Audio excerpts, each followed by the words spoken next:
Downloading account statements on Revolut is a straightforward process that allows you to keep track of your finances.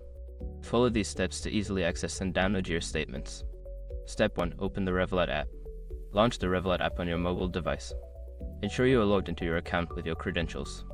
Step 2. Navigate to the Accounts section. Once you are in the app, locate and tap on the Accounts tab at the bottom of the screen.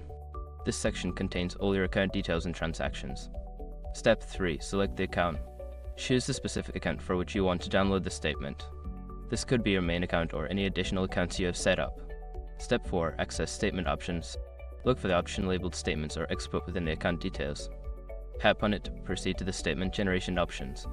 Step 5. Download the statement. Follow the prompts to select the date, range, and format for your statement. Once you have made your selections, tap on Download or Export to save the statement to your device. By following these steps, you can easily download your account statements from Revolut. Regularly checking your statements can help you manage your finances more effectively.